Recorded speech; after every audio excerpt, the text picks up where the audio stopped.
Okay, chapter 20. One of Emily's favourite things about Wings & Co. was the kitchen. It always stayed put, was never given to shuffling about. Other rooms might move around, but never the heart of the shop, as Fidget called the kitchen.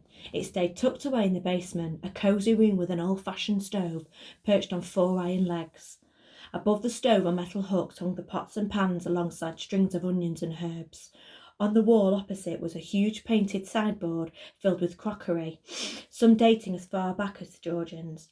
There was a sink, and next to it a ladder designed especially for the magic lamp so it could reach the taps.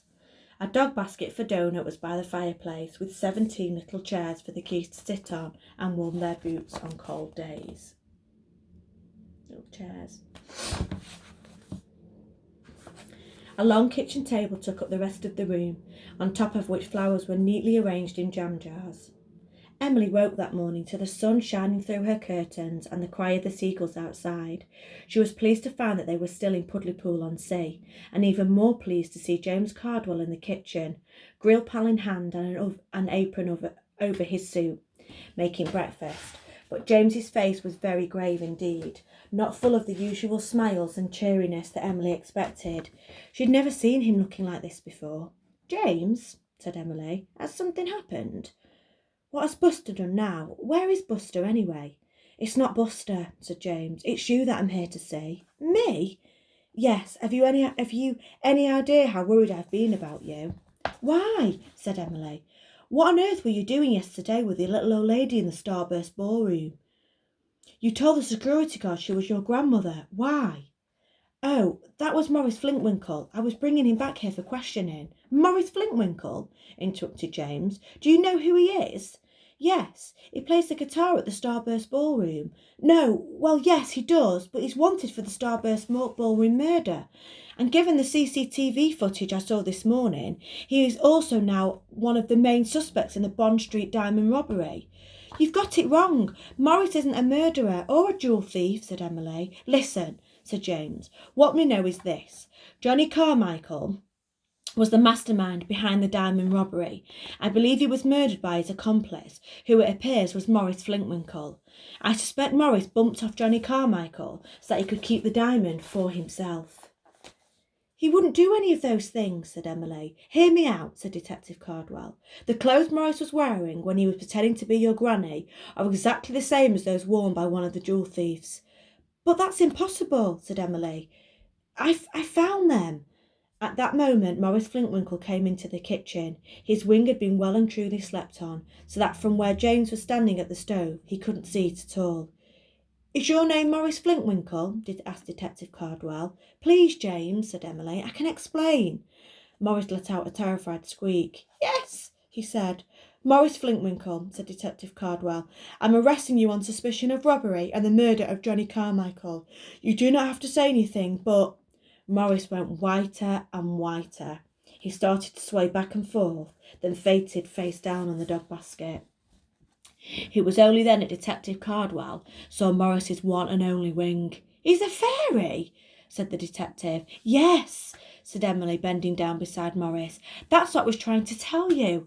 And Edie Girdle, the fortune teller, the other fairy with only one wing, read Maurice's palm, and she said he couldn't murder a wombat and definitely not a human." Donut rushed down the stairs barking, and finding Maurice in his basket, began to lick his face. One doesn't want to be rude about a dog. That would never do, but it would be true to say that Donut had the most dreadful bad breath. Fairy dog treats had done little to sort it out. It was so bad that one whiff of it was enough to bring the fainting fairy to his senses. Emily was helping a wobbly Maurice Flintwinkle to his feet when Fidget sauntered into the kitchen wearing a rather becoming dressing gown and matching slippers. The smell of grilled kippers had called him from his sleep. He almost purred as he saw them sitting waiting for him on a plate. Good morning, he said, giving Maurice a pat on the back. "Sleep well, old clam, Jimmy," he said. "What are you doing here?" "I flew up to rescue Emily from the clutches of a suspected criminal." "Why?" asked Fidget, taking his kippers on the table. "Emily isn't in need of rescuing. If she was, you'd have been the first person I've called. What's going on, my own mackerel?" Everyone listened as James explained about the CCTV footage that had brought him to Pudleypool again. The footage showed Emily going into a cupboard, he said, and later the same camera picked up a large woman in a day-glow vest. Oh, wait, said Emily.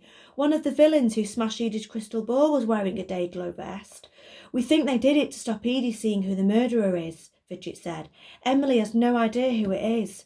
Sort of. I'm not absolutely sure about the murder or the robbery, but I think I might have worked out the kidnapper. I think I might have worked out who kidnapped Billy Buckle. I think it was Blinky Belvale. And I think, said Fidget, that I might have discovered where Billy is, though how he got there is a pilchard of a puzzle. Who's Blinky Belvale? Asked James. The King Prawn, said Fidget, the owner of the Starburst amusement park. He's trying to make Mr. Trickett sell the ballroom to him. By hook or by crook, explained Emily. Crook, I would say, and a big crook at that, said Fidget. Go on, me little ducks. Tell Jimmy what you worked out. Blinky Belvale is better known to you as the shape-shifting bog-eyed loader ogre from Valley of Doom.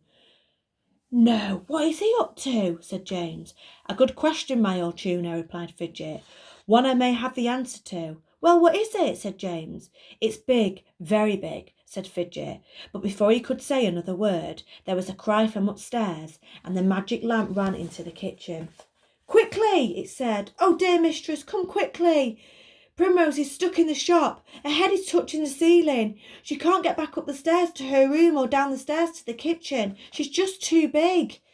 There was another cry for help, and this one sounded as it came from Buster.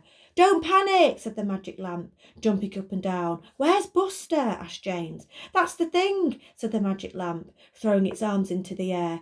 Primrose is sitting on him. Don't panic. No one panic. Okay, we will read chapter 1 tomorrow.